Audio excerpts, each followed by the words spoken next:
Olá, meu nome é Flávia Della Lúcia, sou professora da Faculdade de Nutrição da Unifal-UNG e esta videoaula será sobre os conceitos introdutórios da disciplina de análise sensorial aplicada à qualidade de alimentos e bebidas. Por definição, a análise sensorial é uma disciplina científica, porque usa métodos científicos, utilizada para evocar, ou seja, para que as características que são percebidas pelos nossos órgãos do sentido sejam evocadas, sejam verbalizadas. Então, a disciplina que evoca, mede e analisa, além de interpretar essas reações percebidas pelos órgãos do sentido, as características dos alimentos e materiais, como são percebidas pela visão, olfato, gosto, tato e audição. Então, ela é uma disciplina científica. Os sentidos são funções primárias do homem, tá? Desde a infância, de modo consciente ou não, ele vai aceitar ou rejeitar os alimentos de acordo com a sensação que ele vai experimentar ao olhar um alimento, ou a tocá-lo ou ingeri-lo. Então, desde a infância até mesmo dentro do útero materno, o bebê já tem contato com o líquido amniótico e sente já a presença de gostos básicos e consegue identificar principalmente o gosto doce e também os componentes que estão presentes nesse líquido amniótico que vieram da própria alimentação da mãe. Então, como é muito presente, né, é um sentido primário, né, os órgãos dos sentidos são funções primárias do ser humano, o ser humano tem uma habilidade natural. Ele vai comparar, diferenciar, verificar se tem mais ou menos de algum atributo sensorial, que são as características percebidas pelos órgãos do sentido, naqueles alimentos ou bebidas com que eles forem expostos. A análise sensorial sempre fez parte da vida do homem, né? Então, na indústria de alimentos, ela tem um papel fundamental no controle da qualidade, né?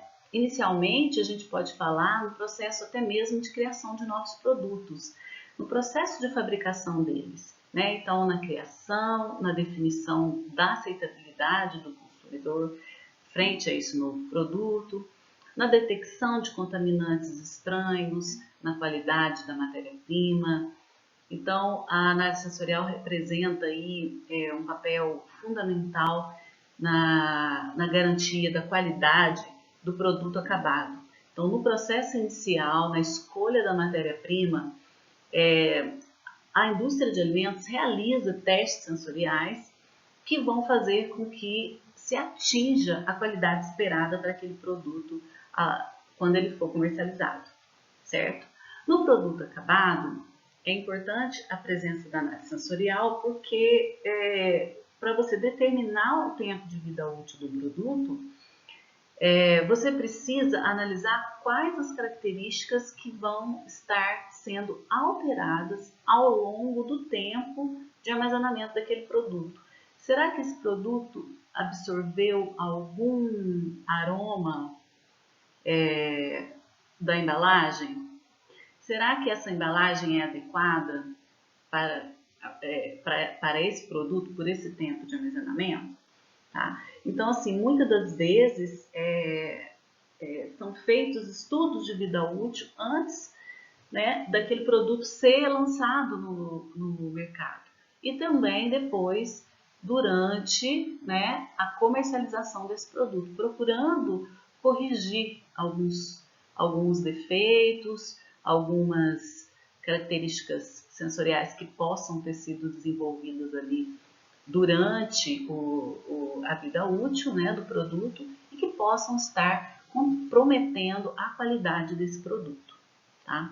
Então, nisso surgem os estudos de projetos de reformulação do produto, alteração de embalagem ou até mesmo uma nova definição de vida útil desse produto, né, alterando ali a data de validade, né, trazendo ao consumidor um produto que esteja bem próximo daquilo do produto que acabou de ser produzido, né? Então, o consumidor ele quer um produto específico e a indústria tenta atingir esses desejos do consumidor. E no mercado também é muito importante o mapeamento do produto, né? Fazer um monitoramento desse mercado, como que está sendo visto esse produto dentro da própria comercialização, tá? Então, como os consumidores estão entendendo esse produto, como eles estão consumindo, como que eles utilizam esse produto na casa deles, né? No momento de consumir, quais as dificuldades, quais os off-flavors, né? Que são sabores e aromas indesejáveis, estão acontecendo ali durante o processo, né? Então, o monitoramento do mercado, né? Da quantidade de produto que tem sido vendida. Então, esse entendimento global de todo o processo, desde da fabricação ali, na aquisição das matérias-primas para ser utilizado, né, para desenvolver o produto, na idealização de um novo produto, no controle de qualidade desse produto, através de contaminantes, na qualidade microbiológica, né? A vida útil, depois do produto acabado, como que ele se comporta lá. Então, a análise sensorial representa aqui uma ferramenta extremamente útil, já vem sendo utilizada há muito tempo na indústria de alimentos, né? E isso tudo vai contribuir para a qualidade. A análise sensorial teve várias fases. A primeira fase foi antes de 1940, tá? Onde ela se inicia, né? Mas nessa época era uma época pré-científica, então não tinha ainda toda a cientificidade que a gente tem hoje. Então, normalmente era determinado pelo dono da empresa ou encarregado, tá? E aí depois da Segunda Guerra, começou a incorporação do pessoal técnico, uma visualização dessas características químicas e físicas dos produtos através de métodos químicos e instrumentais, né, foram incluídos no processo, né, e isso tudo contribuiu para que uma cientificidade fosse incluída, né, dentro da qualidade dos alimentos. Mas ainda nessa época, né, 1950, a gente tinha os experts, né, chamadas de línguas de ouro do inglês, mas eram experts principalmente para cerveja e vinho, né? Então a gente via a presença desses experts, que são pessoas que têm uma habilidade muito maior, né, para avaliar o produto, e com isso faz sentido para a empresa ter um expert para poder analisar os produtos. Só que os experts, né, eles têm uma habilidade muito desenvolvida. Não são todas as pessoas que são assim. Então, esses experts são raras as pessoas que têm esse treinamento, essa habilidade. Então, foi necessário que a partir daí fossem desenvolvidos painéis de provadores, ou seja, treinar pessoas para que se desenvolvessem nessa área e treinassem suas habilidades em perceber os atributos sensoriais dos alimentos. Mais para frente, né, aqui na terceira fase, de 1950 a 1970, a Segunda Guerra deu um impulso, né?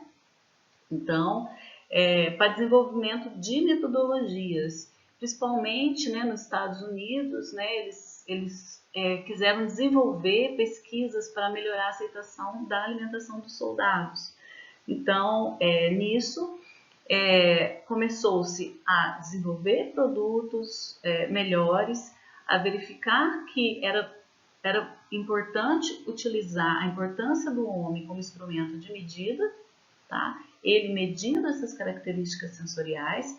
Começou-se aí também a definição dos atributos primários sensoriais, que dizem respeito à aparência, ao flavor, aos efeitos sinestésicos, né, entre eles. Então, a cor, o sabor, a forma, todos eles sendo trabalhados com uma visão mais global do alimento, né? E começa-se também uma pesquisa sobre a forma de percepção do estímulo e também da verbalização. Tudo isso foi ajudando a desenvolver novas metodologias, né? E em 1950 também destaca-se um primeiro teste, né, método, né, que é um dos iniciais, que era o perfil de sabor, ok? Um método que começava a descrever o sabor do alimento, todas as nuances do sabor do alimento. Na quinta fase, né, que foi acima de 1970, né, para frente, começa a se perceber que a definição de qualidade sensorial é uma integração, é uma interação entre o alimento e o homem. O alimento, com todas as suas características químicas, físicas, estruturais, suas propriedades físicas, e também o homem com todas as suas condições fisiológicas, psicológicas, sociológicas e étnicas. Quando em interação, os dois vão gerar aquilo que é definido como qualidade sensorial.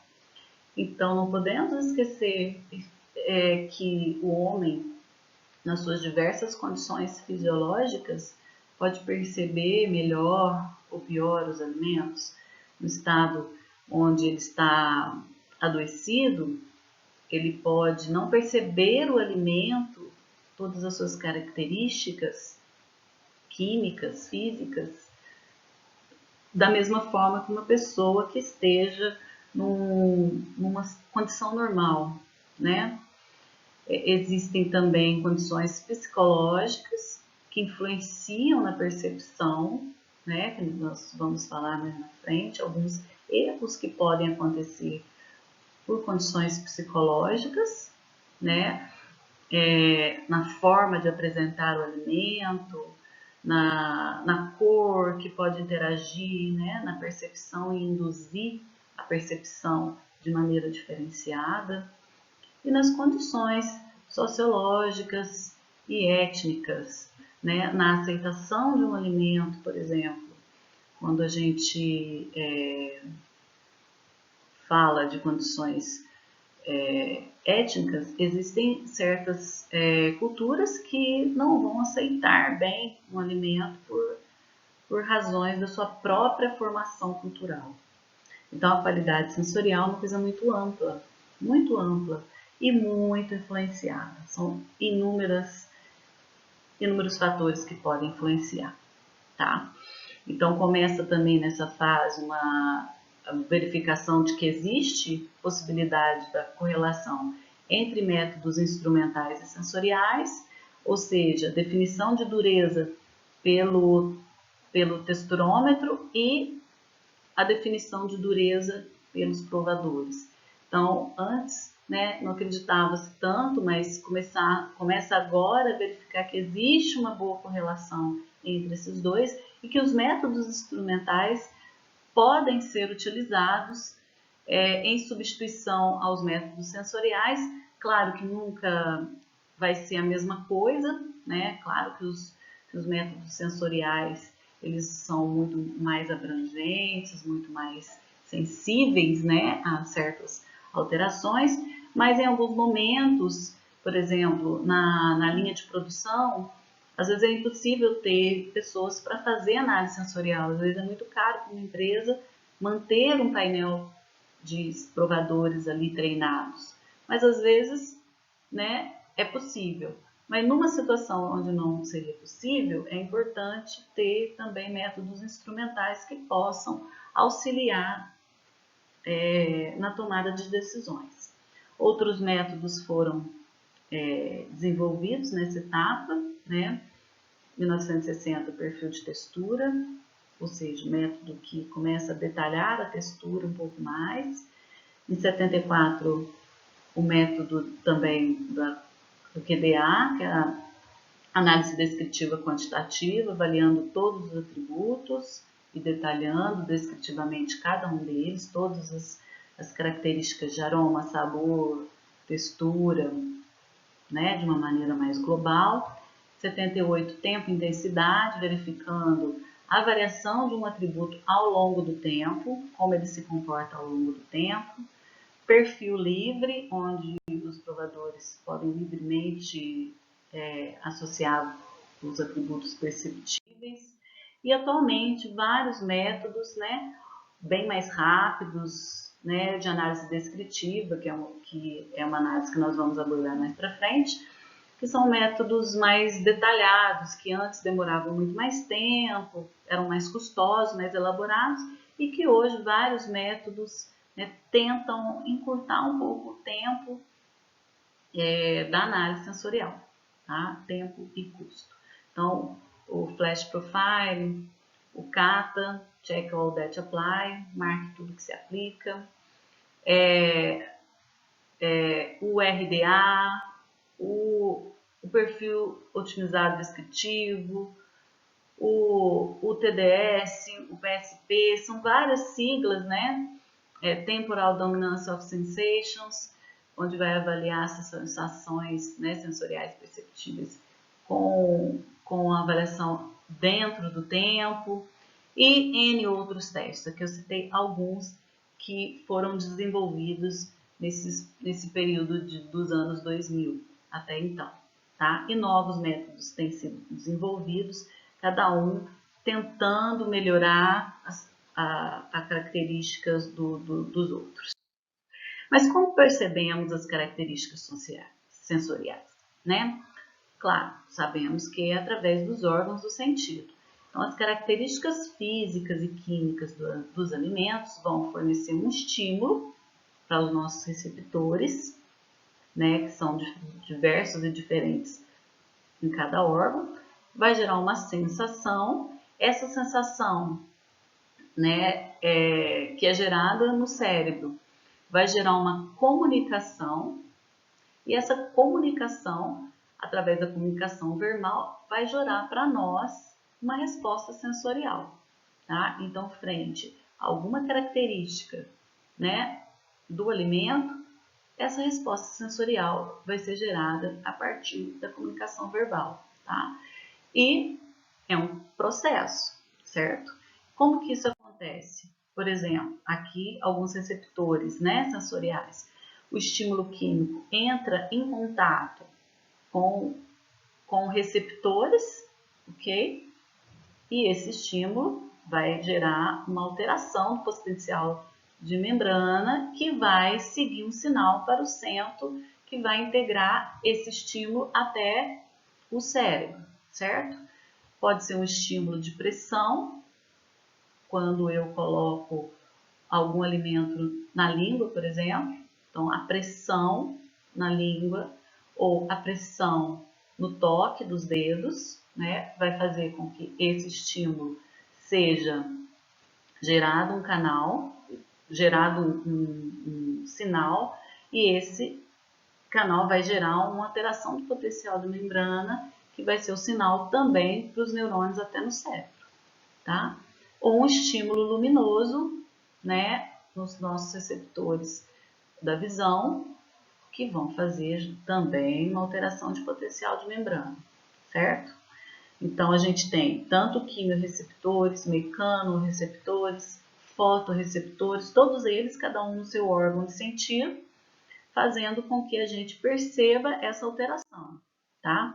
No caso do flavor, né, muito falado, ele é uma integração do aroma, que é aquilo que a gente percebe pelo nariz, né?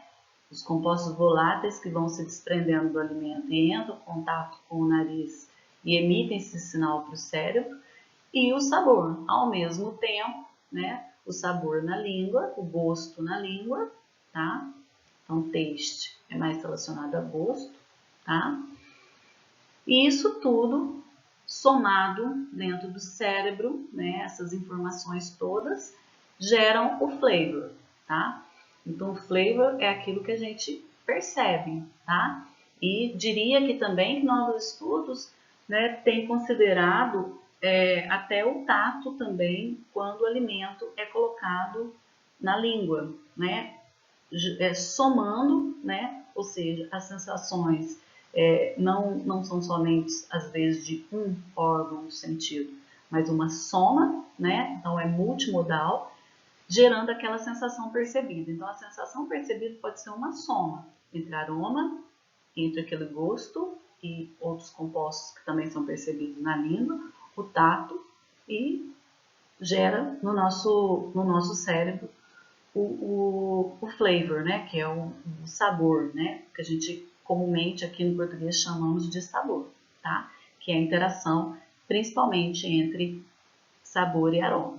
E alguns estudos recentes têm dito que o aroma é basicamente fundamental no flavor. O aroma chega até ser 80% daquilo que percebemos. Então veja a importância do aroma, da percepção do aroma na composição do que a gente chama de sabor. Quando a gente fala, né, entre esse processo fisiológico de detectar, né, da percepção do flavor, então até a visão pode também, né, fazer uma composição na sensação percebida, tá? Claro que a gente, colocando um vinho aqui na boca, né, a gente, sem olhar, a gente consegue perceber algumas coisas. Mas quando a gente vê, isso tudo soma na composição de uma sensação percebida, tá? Então, no gosto, né, os receptores de gosto, né, são principalmente na língua, né, doce, receptores de azedo, salgado, amargo, umami, né, que é o delicioso, de gordura, de outros compostos que estão distribuídos aqui na língua, né, enviam, né, os primeiros sensações, né, para o córtex órbito frontal, certo? A percepção também da textura na boca, mouthfeel é textura na boca, né? Também manda informações que vão para o córtex órbito frontal. Quando eu sinto o odor, ou seja, aquilo que entra somente pelo meu nariz, tá? Mas dentro aqui da boca também, né? Enquanto mastigamos, também são liberados compostos que também vão para o córtex olfatório e depois para o córtex órbito frontal. Então, há vários locais no cérebro são estimulados, mandando uma informação para o córtex órbito frontal, que vai gerar o que a gente entende, a percepção do flavor, tá? Então, estudos também mais recentes falam que várias áreas do cérebro são estimuladas por esses diversos receptores na língua, na boca, no nariz, a visão também, né? Todos eles somam várias sensações, estimulam nos seus receptores locais e depois no cérebro, gerando, né, no córtex orbitofrontal essa percepção somada do que é o flavor. Tá? Sobre os gostos básicos, né, é importante dizer para vocês que Todos esses 5 gostos básicos, né? O doce, o salgado, o ácido, o amargo e o umami, são relacionados a alguns compostos químicos principais. Então, assim, por exemplo, o gosto doce é relacionado principalmente à sacarose, tá? Que é o açúcar de mesa. Então, ele é percebido basicamente na língua, né? O salgado pelo cloreto do sódio, NaCl, sal de cozinha, mas tem outros compostos também que conferem esse sabor salgado. Cloreto de potássio também tem o sabor salgado, também gera, o gosto salgado, tá? O gosto ácido, que é relacionado principalmente ao ácido cítrico, mas existem outros ácidos, málico, tartárico, que também geram a sensação de gosto ácido. O amargo, relacionado principalmente à cafeína, mas existem outros compostos como cloridato-quinina, que também tem esse gosto básico amargo. E o quinto gosto, né, que é o umami, ou delicioso, ou delicious, né, que vem do japonês, né, de onde foi descoberto, e ele está relacionado principalmente ao glutamato monossódico, né, que faz uma interação com receptores, fazendo com que todos esses outros gostos básicos sejam percebidos de maneira mais intensa. É importante dizer que essa localização das zonas de sensibilidade aos 4 gostos, né, principais, ela hoje está em desuso, porque a gente sabe que algumas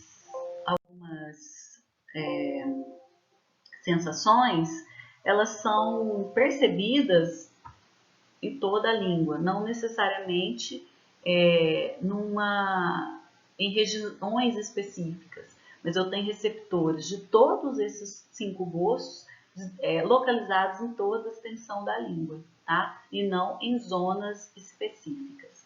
Aqui essa figura, né, mostra, né, o receptor, tá, na língua, mostrando, né, a percepção de sódio, né, salgado. Então, o sal entra em contato com o receptor, ele entra na membrana, tá? Então, isso faz com que ocorra uma despolarização, como eu expliquei anteriormente, e esse sinal, né, vai ser gerado, tá? E vai fazer com que esse nervo leve a informação até o cérebro. Da mesma forma que o ácido vai ser estimulado por canais aqui na língua, que absorvem, né, que permitem a entrada de íons H+, ok? De doce, tá? Acoplar aqui os monossacarídeos, glicose, frutose, tá? Aqui o umami, tá? Amargo, e tudo isso vai fazer com que a entrada em contato com os receptores vão fazer com que ocorra uma despolarização, liberação de cálcio, e isso fazendo com que essa informação, né, através dessas vesículas transmissoras, vão fazer com que o nervo, né, perceba e envie essa mensagem para o cérebro. Da mesma forma que isso acontece na língua, né, os receptores também presentes na mucosa, né, olfatória aqui do nariz, certo? Essa área faz com que a gente, entrando em contato com esses compostos de odor, né, e veja que eles entram em contato pelo nariz, mas também entram pela boca, né? Observe aqui, ó, quando a gente mastiga, né? Isso faz com que seja mandada a informação na sequência para para o bulbo olfatório, que vai ter contato pela inervação com o sistema límbico, né? E também com o cérebro, gerando a informação sensorial, a percepção dos compostos voláteis. Aqui é importante ressaltar que quando a gente mastiga, né, a gente tem a percepção do gosto aqui na língua, o alimento é mastigado, e então os compostos voláteis são liberados com a mastigação e por contato, veja que tem contato, né, da boca com a mucosa olfatória, isso faz com que esses compostos voláteis sejam mais percebidos ainda quando a gente mastiga, né? E os voláteis são liberados pela boca. Então, ocorre aqui uma liberação maior do que só pelo cheiro do alimento, só pelo nariz. Então, quando a gente cheira, né, pelo nariz, a gente sente o cheiro, em seguida a gente mastiga o alimento, esses compostos de aroma vão entrando em contato de voláteis, vão entrando em contato com o nariz e também gerando o estímulo. Então, por isso que quando a gente fala, né, a percepção do cheiro somente pelo nariz com a boca fechada, é chamado de odor. E quando a gente percebe com os dois, né, colocando, por exemplo, um copo com vinho e aspirando tanto pelo nariz quanto pela boca, né? A gente percebe pelos dois meios, né? Pelos dois caminhos, o odor entrando pelo nariz e o odor entrando pela boca. Quando ele entra pela boca, ele vai ser denominado aroma, né? Então a gente percebe aqui também um aquecimento desses compostos voláteis e eles ficam melhor percebidos quando aquecidos aqui pela boca, tá? Então a percepção de aroma, né, é muito mais completa do que só pelo odor. No caso do tato, a gente tem diversas sensações, né, que na superfície da pele são percebidas. E aqui os receptores, né, que vão perceber tanto o tato delicado, né, quanto dor, também pressão profunda e calor. Então vejam que são diferentes receptores, né, que vão perceber, e pode parecer que é muito grande o espaço aqui entre eles, mas é um espaço muito pequeno. Então nossa pele é muito sensível. Uma leve pressão, um leve ponto quente, por exemplo, a gente já percebe. Parece que está longe aqui, né, o receptor de calor, mas essa distância é muito pequena. Então, qualquer alimento que é colocado na boca, ele gera os receptores captam várias informações, pressão, o calor, né? Por isso que a textura é bem complexa, né? Os atributos de textura são bem complexos, porque envolve várias variáveis, né, na percepção. Bom, para a gente conseguir, né, realizar todas essas avaliações, né, conseguir que os órgãos do sentido percebam todas essas informações, né, de maneira adequada, a gente tem alguns requisitos para os testes sensoriais, né? Então, as condições para que a gente faça o teste sensorial, normalmente a gente trabalha dentro do laboratório de análise sensorial, que é um laboratório que tem uma configuração específica para atender a esse tipo de estudo. Mas é possível fazer testes sensoriais em locais públicos? Sim, é possível, tá? Fazer testes em supermercados, em locais de grande circulação de pessoas. Só que o laboratório de análise sensorial vão ter algumas características onde a gente consegue controlar alguns fatores interferentes, certo? Como que é composto esse laboratório? Ele tem duas partes, uma área de preparação e uma área de testes propriamente dito.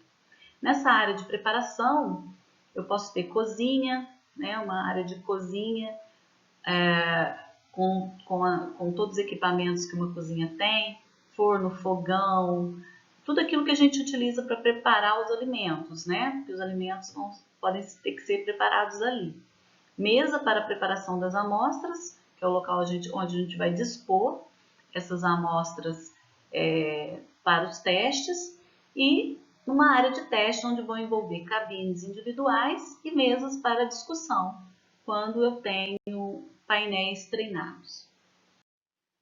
Aqui mostrando a vista da cabine, né? Aqui as cabines são individuais, né? Individualizadas. Cada cabine vai ter uma portinhola, um sistema de iluminação, né? Que vai fazer com que o provador ele fique aqui individualizado. A amostra é colocada, o pesquisador coloca a amostra através dessa portinhola aqui, que é aberta, e é disposto aqui a amostra, né? Depois essa porta é fechada e o provador aqui dentro dessa cabine, ele vai analisar e ao terminar ele vai ligar uma luz, que vai ter uma luz lá fora, tá? Avisando que o teste terminou. Aí o pesquisador vem, levanta essa portinhola, tira as amostras após o teste, ok? Dentro das cabines é importante ter uma iluminação que permita uma boa visualização, e também eu posso ter lâmpadas coloridas com o intuito de mascarar alguma coisa que eu queira mascarar que possa estar influenciando na percepção, tá? Então eu posso ter luz vermelha, verde, azul, amarela, né? De modo a mascarar quando eu precisar, né? Então a cabine sensorial tem que ter isso. Aqui mostrando uma outra configuração, em alguns tipos de cabine tem até alguns blocos de aquecimento, quando eu trabalho com alimentos quentes, né? E posso ter o que a gente chama de cuspideira, tá? Que é como se fosse uma piazinha pequena, né? Igual aquelas de dentista, onde o provador pode ingerir a amostra e aqui ele joga a amostra sem precisar engolir. Ele põe na boca e descarta a amostra aqui nessa pia, né? Claro que tem água, né, para lavar, né, depois após o teste, tá? Aqui mostrando uma outra configuração, né, agora num espaço mais aberto, que eu posso ter um local, quando não tem muito espaço, com divisórias de meia parede. Aqui mostrando as lâmpadas coloridas que eu posso utilizar, né, para mascarar, os bancos para as pessoas se sentarem, e aqui mostrando o local para descarte das amostras. Os provadores, eles ficam dispostos individualmente, analisando as amostras, são dispostos para ele. Aqui nesse estilo, né, de cabine, a gente não tem a portinhola aqui, então eu tenho que dispor as amostras para o provador depois que ele já está sentado ou antes, mas eu tenho que fazer por cima. Não seria a forma mais ideal, mas é possível também, né? Porque o importante é treinar bem o provador para que ele consiga fazer a sua análise individualmente, sem comunicar com a pessoa do lado, né? E fazer o seu trabalho ali de analisar os alimentos com bastante atenção. Atualmente a gente tem também cabines com computadores que facilitam bastante a vida do pesquisador, porque o próprio pesquisador pode ali coletar já os dados e não ter que planificar depois em planilhas para análise. Então você já cria um sistema onde a resposta ali é colocada no formulário no computador e o provador não precisa utilizar fichas de papel. Aqui mostrando também, né, a percepção, a forma de se provar o alimento. Então, em alguns testes é necessário que o provador seja instruído da forma com que ele vai provar o alimento ou do tempo que ele tem que deixar o alimento na boca nos testes que são temporais, né? Quanto tempo, por exemplo, você está percebendo o gosto doce e você vai quantificar se você está percebendo pouco agora ou muito ao longo do tempo. Com o mouse, por exemplo, você vai deslocando, né, o mouse de acordo com vai aumentando a sua percepção. Então, tudo isso tem que ser muito bem orientado ao provador, né? Então, pode-se utilizar, né, telas para fazer essa análise, essa orientação, tá? Normalmente são dispostos, né, em bandejas e a gente coloca também no provador um copo normalmente com água, fichas para ele anotar quando eu não tenho computador. Eu tenho também que nesses locais, né, no laboratório, controlar o conforto físico, principalmente temperatura, né, tem que ser uma temperatura agradável, as distrações e os odores. Então a localização é muito importante, tem que ser um local de fácil acesso, porque você vai convidar pessoas, né, quando vai fazer um teste de consumidor, você convida as pessoas que são possíveis consumidores. Então, um local de fácil acesso ajuda bastante nesse aspecto, né? Facilita essa operação, né, de chamar as pessoas e facilita também esses laboratórios serem um local onde não tem tanto barulho, né? Então, locais de muito intenso barulho não são apropriados, porque tudo isso vai fazer com que o provador se distraia, né? Então, o local tem que ser silencioso, temperatura agradável e livre de odores. Então, ou seja, temos que ter uma boa ventilação, não pode ter do lado algum laboratório ou alguma indústria de alimentos, por exemplo, às vezes esse laboratório é dentro da indústria de alimentos. Então a gente tem que procurar um local onde não tem interferência do que está sendo produzido na área de produção e essa área, tá? Então tem que garantir isso. Às vezes acontece isso no nosso laboratório, por exemplo, está tendo aula prática de alguma disciplina, então estão sendo feito algum preparo ali. Então a gente se assegura pela agenda que a análise sensorial não pode ser marcada naquele horário, porque está tendo aula e pode ter preparo de algum alimento com cheiro forte, peixe, arroz, feijão, né, que despende muito aroma no ar e atrapalhar a análise sensorial. Então a gente tenta fazer uma agenda para não chocar esses horários, tá?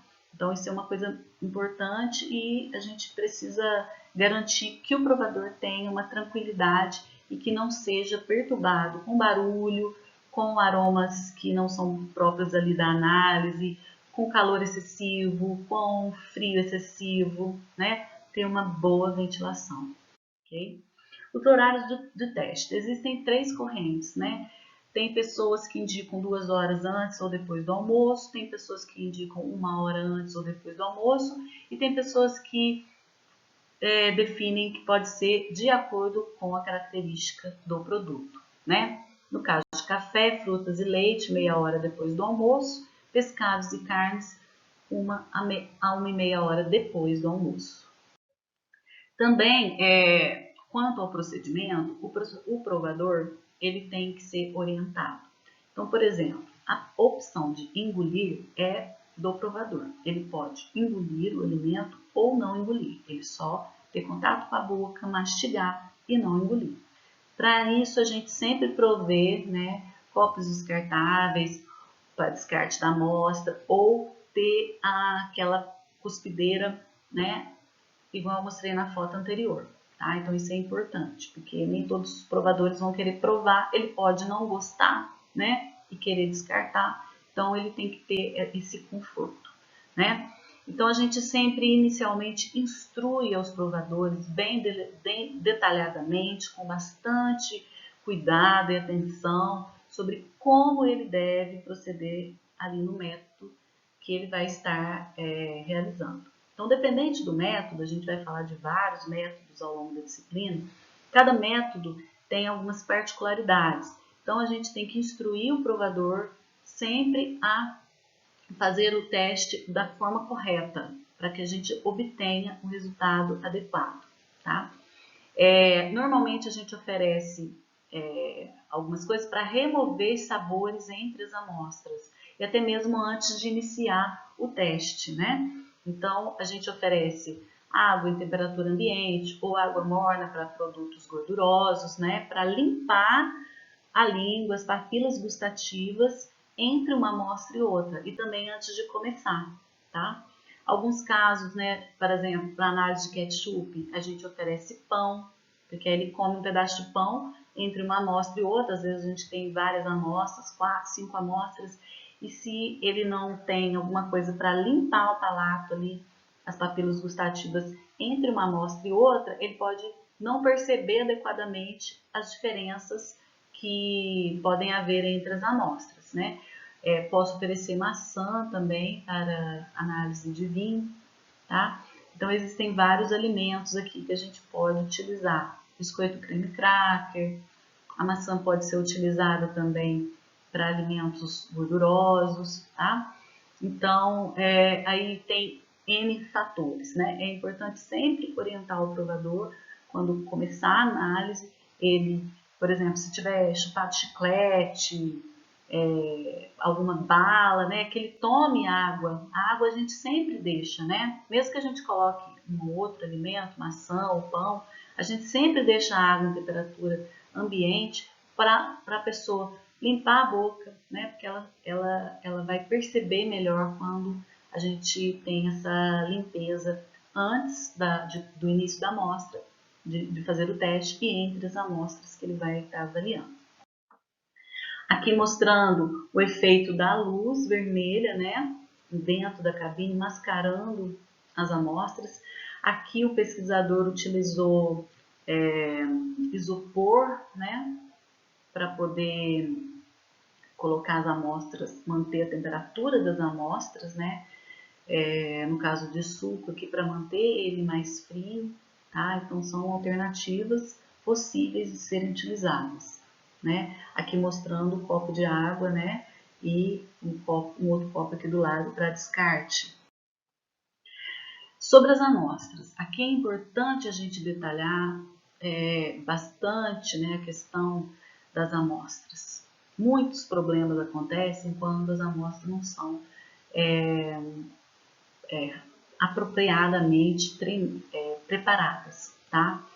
Então, já vi muito problema acontecer em relação a isso. Então, primeiro, né, a gente tem que fazer uma preparação padronizada. Ela tem que ser fielmente reproduzida para cada repetição, tá? Então, aqui, cada repetição daquela formulação, ela tem que ser exatamente a mesma.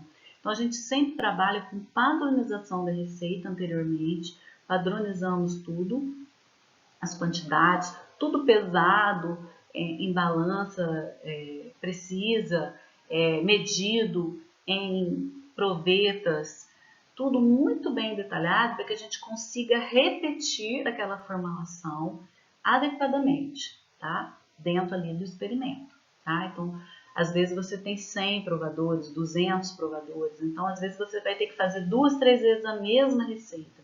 Então, provavelmente, né?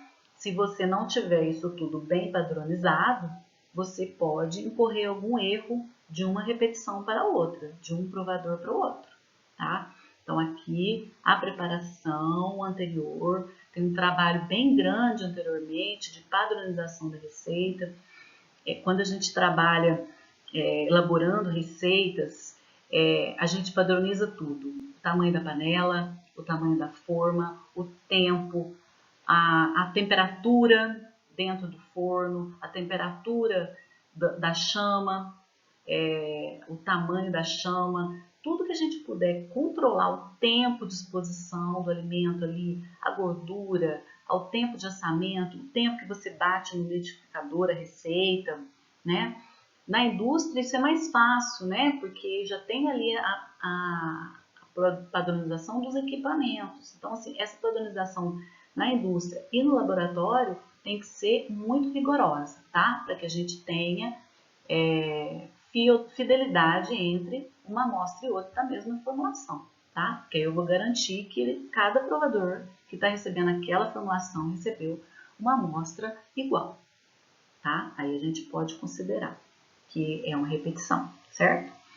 Depende do tipo de provador, né? Quando eu tenho equipe não treinada, eu posso colocar um café com açúcar, mas quando são treinados, eu posso tirar esse açúcar, tá? Quando eu quero perceber detalhes no café que o açúcar pode atrapalhar, tá? Então, isso vai variar muito, né? Às vezes, para provadores não treinados, a gente utiliza alimento suporte. O que é o alimento suporte?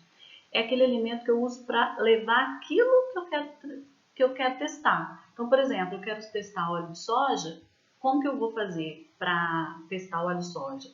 Não vou colocar o óleo de soja lá sozinho, certo?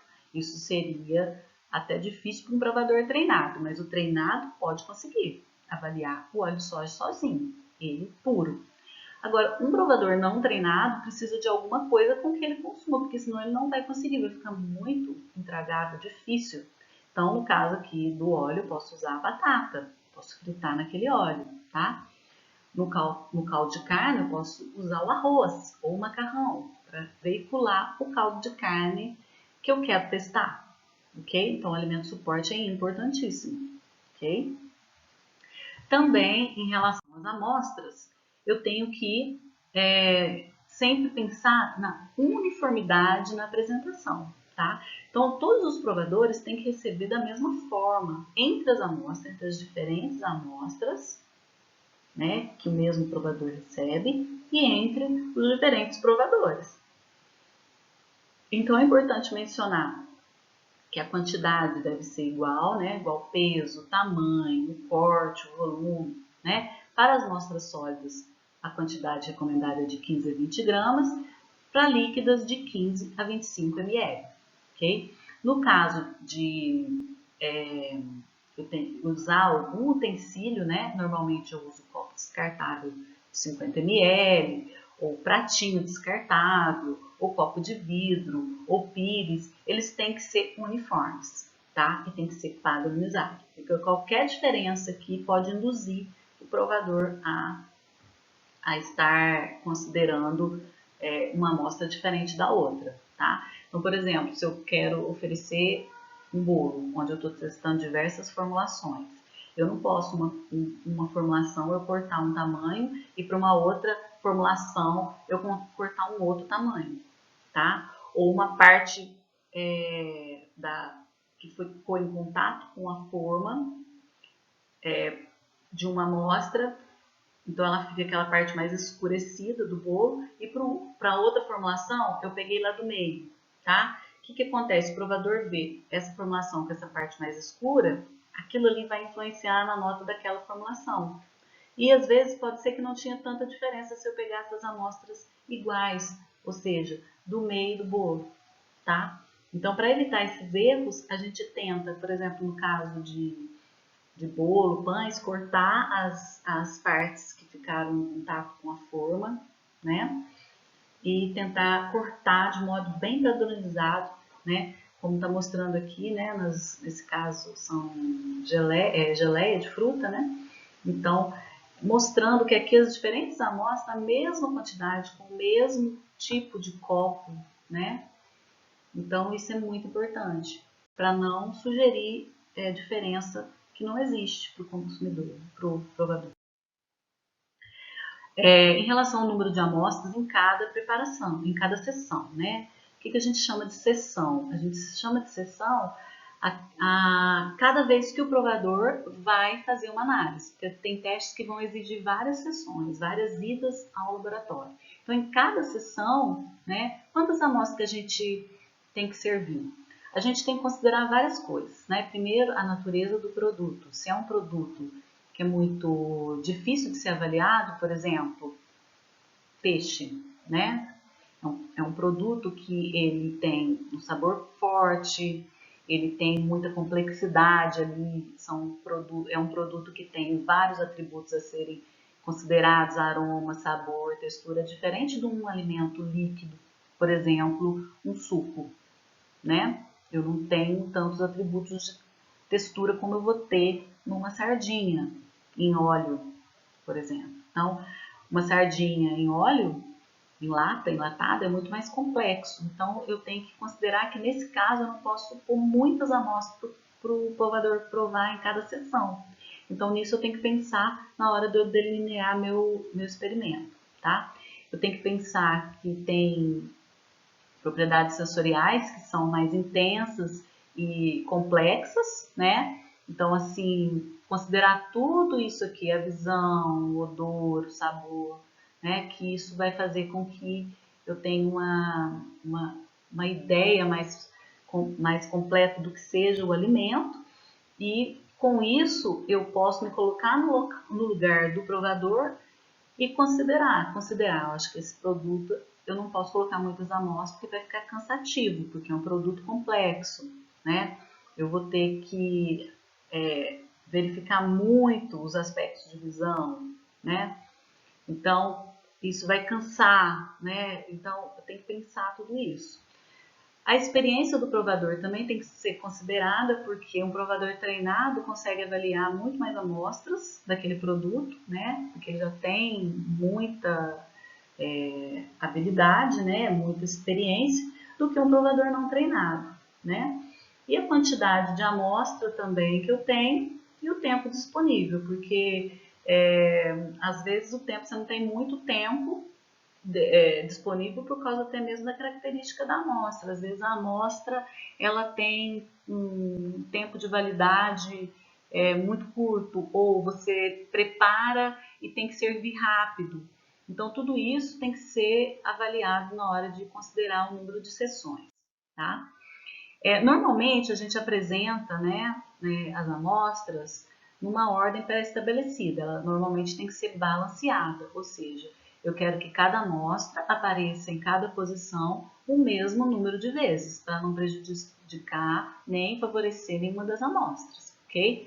Então, eu tenho alguns delineamentos experimentais que me ajudam nisso, né? Normalmente, a gente faz o delineamento em blocos completos balanceados, onde eu apresento todas as amostras ao mesmo tempo em uma só sessão, só que em posições diferentes, ok? E eu tenho delineamento em blocos completos incompletos balanceados, onde no caso de eu ter muitas amostras ou amostras com sabores muito complexos ou muito intensos, né? O provador vai provar o número menor do que o número das amostras. Então, por exemplo, se eu tenho 10 amostras, eu posso ver um delineamento que seja adequado para aquele produto em questão, onde eu tenha menos que 10 amostras em cada sessão, tá? Então, por exemplo, o que a gente normalmente recomenda para testes de consumidor? Não ter muitas amostras, porque o provador não é treinado. Então, no máximo 5, 6, estourando, tá? Agora, para um teste com provador treinado, eu posso colocar mais amostras? Posso, mas eu tenho que considerar o seguinte: como que é esse alimento? Quantas vezes?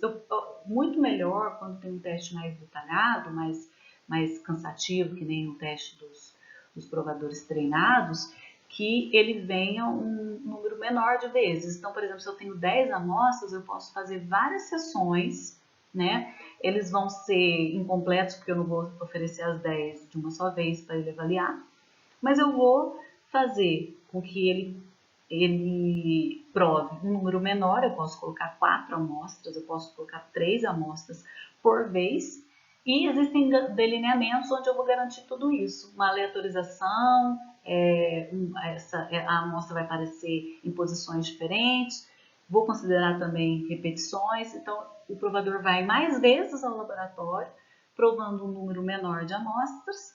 Vai ter repetição também, vou ter que considerar as repetições também, claro, mas ele vai conseguir fazer o teste de uma maneira mais tranquila, mais efetiva, e que vai me gerar resultados mais confiáveis e não desgaste, né? Porque a gente tem que considerar sempre o desgaste do provador, a fadiga sensorial, né? Que é aquele cansaço que o provador tem quando ele vai provar um número muito grande de vezes, né? Ou vai provar um número muito grande de amostras, né? Também, né, eu ofereço, né, as fichas e questionários. Ela tem que ser informações simples e claras para ele preencher.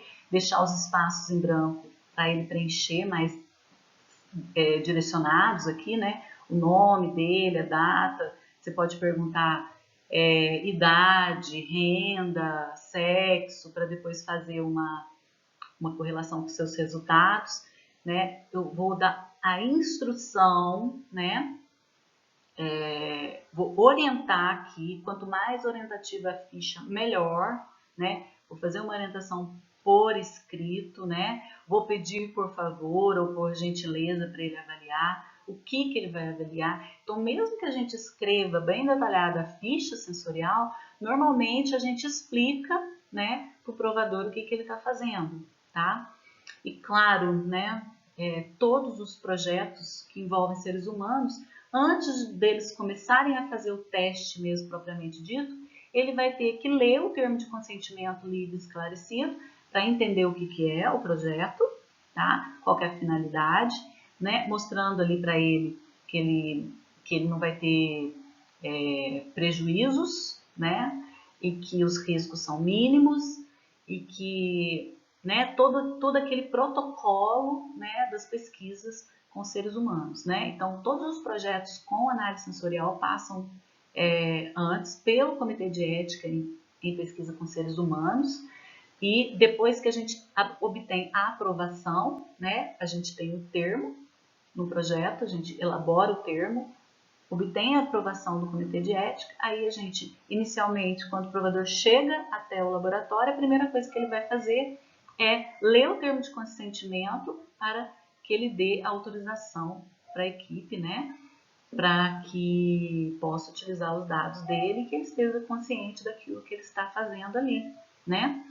Então, isso é muito importante, essa orientação inicial em relação ao termo de consentimento livre e esclarecido e também da orientação de como ele deverá proceder com o teste, estando a orientação escrita na ficha, né? Aqui tem a orientação de como ele vai provar.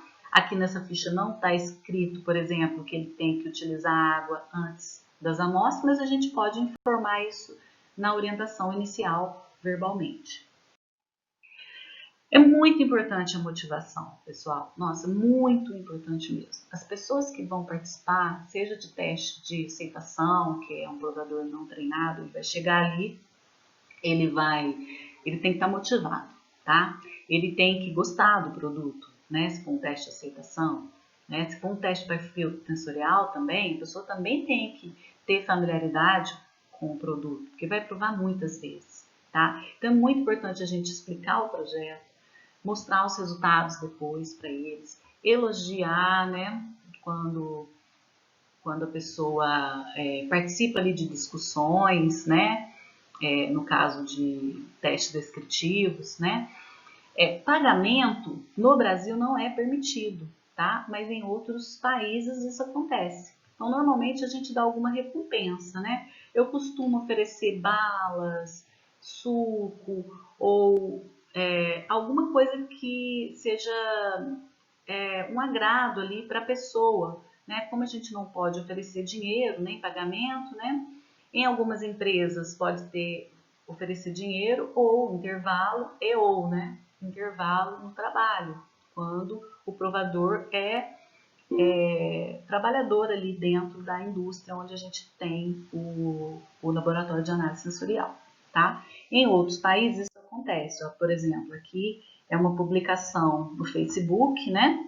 Onde estão procurando voluntários para avaliar 3 cultivares de maçã, né?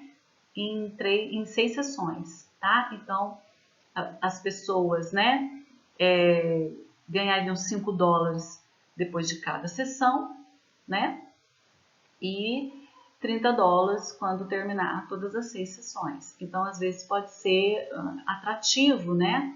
Então, eles em outros países, né, eles publicam, né, essas chamadas e não tem muita dificuldade, né, para conseguir provadores. Aqui no Brasil a gente não pode remunerar, tá? Mas a gente faz uma recompensa. Então, assim, as pessoas assim sentem muito recompensadas aqui no Brasil, mesmo se você der uma bala ou você der um docinho, alguma coisa assim que seja um agrado. Eu já cheguei a dar, a gente trabalhava com sal de ervas, então a gente dava um sachêzinho com sal de ervas preparado para ele levar para casa deles. Então assim, isso já é uma forma de você recompensar a boa vontade das pessoas, né, de estar participando ali voluntariamente do projeto, da pesquisa. Quais são as condições fundamentais, então, para a realização dos testes, né? Os provadores, como eu já disse antes, realizam os testes individualmente, sem influência externa, tá? Só no caso de testes em locais centrais, que a gente também pede para que eles façam o teste individualmente, mas às vezes pode ter influência da pessoa que está do lado. Então, às vezes a pessoa está provando e fala assim, ah, não gostei. E aí, a que está do lado pode ser influenciada por esse tipo de informação, tá? Então, a gente tem que tomar muito cuidado no caso de, mesmo dentro do laboratório, né, orientar para as pessoas não falarem durante a análise, para não sugestionar aquelas pessoas que estão do lado, porque às vezes, mesmo dentro da cabine, se a pessoa do lado manifesta alguma impressão sobre o produto, isso pode interferir na avaliação e na maioria das vezes interfere, tá? As amostras são codificadas, né? Então normalmente a gente coloca, né, na forma de código para não influenciar os provadores, né? Então eles não sabem as diferentes formulações, tá? Então eles vão receber assim, ele não sabe o que a gente está variando ali, e é importante que isso seja assegurado que ele não saiba muito sobre o projeto, né? Para que isso não influencie na percepção deles, tá? Aqui mostra, né, os códigos, normalmente são códigos aleatórios de 3 dígitos, tá? Aqui, quando eu tenho uma amostra padrão, às vezes eu coloco a letra P ou a letra R de referência. Quando eu tenho que referenciar uma amostra, essa aqui é a minha referência para analisar as demais, tá? Alguns testes a gente vai usar isso. Eu, particularmente, não gosto de colocar o número 1 nos códigos. Eu tento tirar isso, porque eu acho que o número 1 dá muito sugestão para as pessoas de que essa amostra está em primeiro. Isso é particular meu, tá? Existem tabelas já com esses códigos aleatorizados, em ordem de apresentação também. Então, assim, eu vou passar esse material para vocês também, tá? Para que vocês não tenham que nem parar para pensar uma sequência de códigos desse, né? Ao elaborar um teste sensorial. Então, você pode consultar ali na tabela, aleatoriamente, você vai conseguir fazer isso. E também, por software, até o próprio software estatístico R, ele pode gerar números aleatórios também, tá? Então, isso não é a minha preocupação. Aqui mostrando, né, que a ordem que as pessoas vão receber as amostras, ela varia de um provador para o outro, tá? Então, por exemplo, o provador vai receber essa amostra, tá? Por exemplo, essa bandeja, essas 5 amostras, ok? O provador 2, o segundo que entrar para analisar, pode receber uma outra sequência, tá? Então, provavelmente, né, esses testes vão fazendo com que o provador tenha ordens diferentes, né? E que eu nunca vou colocar uma amostra em primeiro lugar sempre. Ela vai aparecer em várias posições, né? Também elas são apresentadas, como eu já disse, de forma casualizada, ao acaso ou randomizadas, tá? Aos provadores. E os testes são realizados com várias repetições, tá? Várias. Quanto mais repetições a gente tiver, mais sensibilidade, né, e mais fidedignidade vai ter a nossa resposta, nossa conclusão lá no final, tá? Eu tenho um número indicado de provadores, tá? Para cada tipo de teste vai ter um número de provadores recomendado, né? E também eu tenho que garantir que os provadores, né, analisem essas amostras de maneira bem tranquila, bem concentrada, bem atenta. Então isso requer também muito atenção da gente que está conduzindo o experimento, de orientar essas pessoas em como analisar, tá certo? E os resultados sempre são avaliados por testes estatísticos, tá? Que vão dar uma confiabilidade na hora de você concluir, né? Então, na hora de você concluir que existe diferença, ou que essa é mais aceita do que a outra formulação, eu tenho uma confiabilidade. Como que é esse provador, né? É muito importante que o provador tenha, né, algumas características. Um paladar geneticamente normal, boa saúde, um apetite normal, que ele seja consistente em seus julgamentos, né? Então, a consistência diz respeito à pessoa falar para aquela amostra, né? Ele dá uma nota, por exemplo, 7 para o aroma floral, e amanhã, para essa mesma amostra, sem saber que é a mesma, posso colocar um código diferente nessa amostra, né? E oferecer a mesmíssima amostra. E ele repetiu o seu resultado, tá? Então, ele vai dar mais ou menos 7, novamente, para aroma floral, para a mesma amostra, tá? Então, isso é ser consistente nos seus julgamentos. Ele pode ter uma ligeira variação, porque é até natural. Por exemplo, para a mesma amostra, ele pode dar 6,5, 7,5, 7,2, né? Em testes descritivos você consegue quantificar assim 7,2, 6,8, né? Você consegue ter esse tipo de nota, né? Mas ele não pode dar 7 hoje para a mesma amostra, para aroma floral, e amanhã para a mesmíssima amostra, que eu coloquei um código diferente, dar nota 1, tá? Então ele tem que interpretar corretamente os seus resultados. A impressão dele tem que ser consistente. E por isso, né, uma boa memória também é importante. Ele não pode ter aversão do produto, porque vai influenciar muito nos testes de aceitação e até mesmo os testes descritivos, né, que são testes que vai envolver mais tempo, mais detalhes, é um teste mais complexo, porque ele vai provar muitas vezes. Então, ele não pode ter aversão do produto, tá? Então, isso é perguntado logo no início, ok? A gente faz uma seleção, a gente pode fazer uma seleção, né, inicial. Ter interesse e disponibilidade de tempo e tranquilidade. Então, não dá para pegar um provador que não goste do produto, que não tenha tempo e que não está tranquilo. Então, você pode chamar, convidar o provador e observar todas essas características nele, tá? Quais são os fatores que vão influenciar na análise sensorial? Alguns fatores de personalidade, por exemplo, do provador. Então, o provador, quando ele é muito analítico, né, ele vai analisar a amostra muito detalhadamente, né? Ele gasta às vezes muito tempo, né? Tempo às vezes até demais, excessivo, em muitos detalhes que às vezes às vezes nem diz respeito tanto ao alimento, né? Ou ao tipo de análise que você pretende, tá? Então tem pessoas que são analíticas, tem pessoas que são sintéticas, já analisam o todo, né? Não dá muitas informações, só quando tem certeza, né? E isso é o cauteloso, ele só vai dar informação se ele tiver uma certeza, bem certeza mesmo, tá? Então, esse é o cauteloso. E o ousado pode dar muitas informações e, às vezes, informações que ele nem percebeu no alimento ou está imaginando que tenha, tá? Então, ele dá muita informação que, às vezes,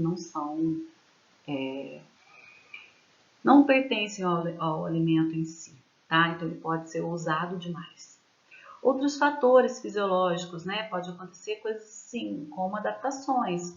Ou seja, eu tenho muita exposição àquele atributo ou aquele estímulo, por exemplo, no caso de produtos com aroma muito forte ou com sabor muito forte, por exemplo, bebidas alcoólicas. Acontece muito isso. Eu começo a ter diminuição ou mudança na minha sensibilidade por causa de muita exposição. Então, por exemplo, bebida alcoólica eu não posso colocar muitas amostras, Jamais, porque eu acabo tendo adaptação e aí o meu resultado, né, vai ser prejudicado pela mudança da sensibilidade, né? Eu vou acabar não percebendo mais, né? Entrar em fadiga olfatória, né? Imagina aroma de cachaça ou aroma de café. Não posso colocar muitas amostras, porque a pessoa se cansa, entra em fadiga facilmente, tá? Alguns erros também são importantes, né? São relacionados a erros psicológicos, né? Então, assim, por exemplo, erro de contraste pode acontecer quando uma amostra de boa qualidade foi apresentada imediatamente após se ter apresentado uma de má qualidade, ou ao contrário, tá? Então, eu posso obter notas diferentes do esperado, tá? Então, são erros que podem acontecer, tá?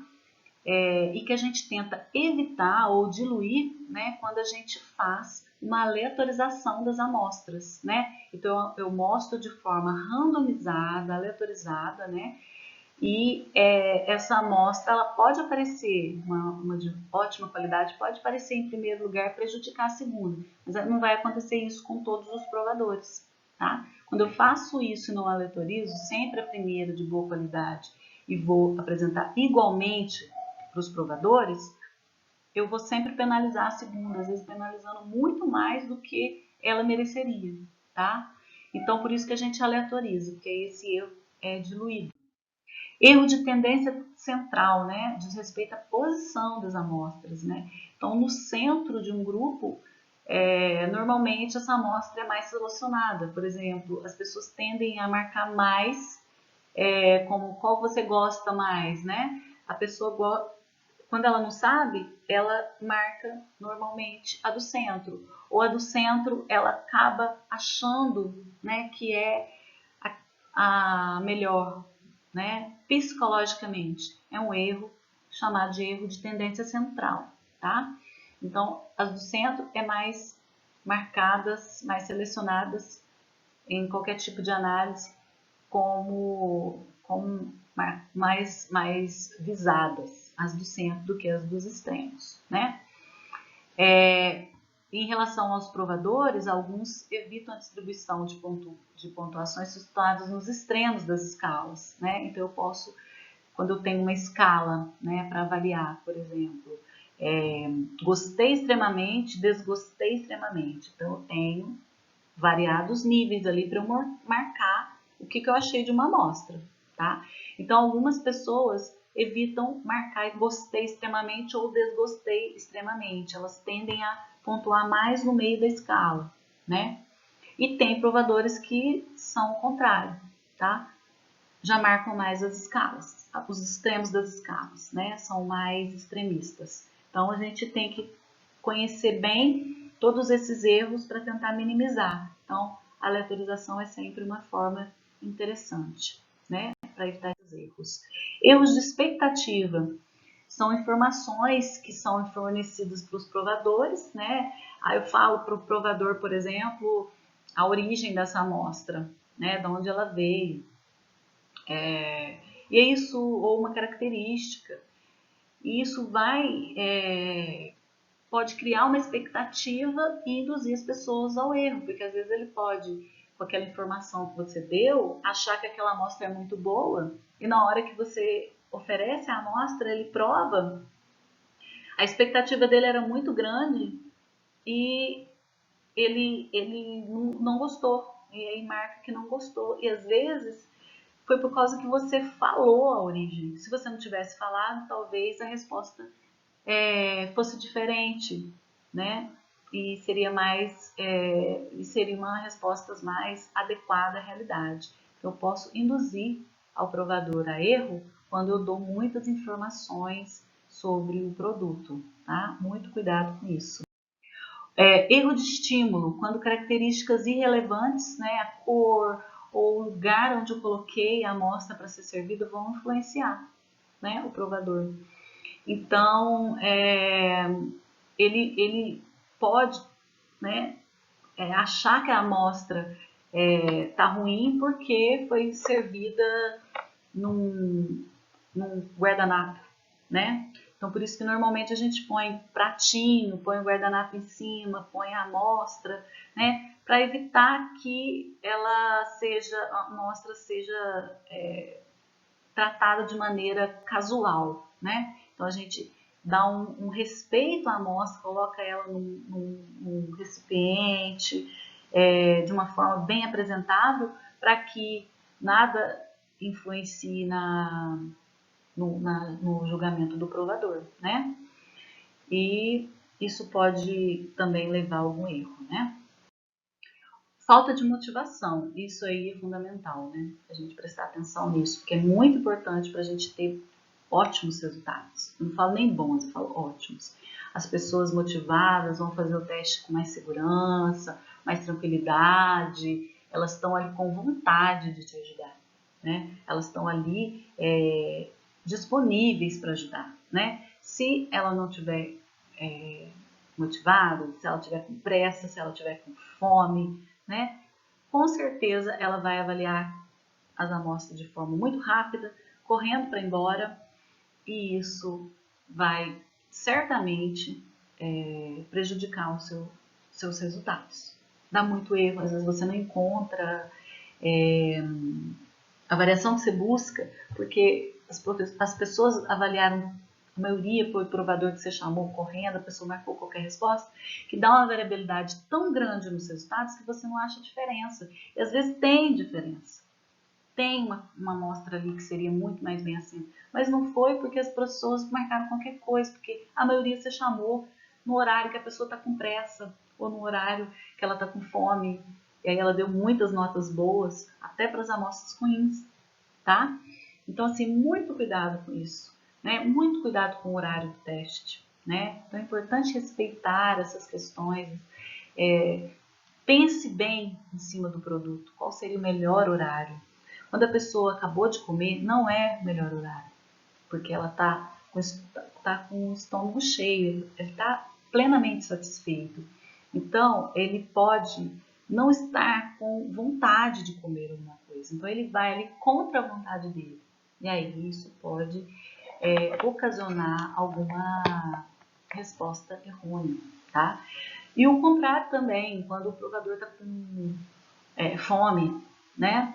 Então, ele vai achar a amostra muito saborosa e às vezes nem percebe aquilo que você está querendo que ele perceba, ou acha, né, pela formulação, que vai ser perceptível. E a gente tem, né, diversos testes, né, diversos métodos que a gente utiliza. Os principais, né, estão distribuídos, né, entre discriminatórios ou de diferença, afetivos e os descritivos, tá? Então, nas próximas aulas, nós veremos cada um desses tipos de método, tá? Exemplificando para cada um deles os diversos testes mais utilizados, exemplos práticos, para que vocês possam conhecer como que é a aplicação, né, da sensorial, com simulações, com exemplos, e isso tudo vai fazer com que vocês vão construindo, né, o conhecimento de vocês sobre a aplicação, sobre a aplicabilidade em análise sensorial, tá certo? Então, por essa aula, era isso que eu tinha para dizer para vocês. Espero que vocês tenham gostado. Estou à disposição para quaisquer dúvidas que possam aparecer. Vocês entrem em contato, ok? Muito obrigada pela atenção e até a próxima.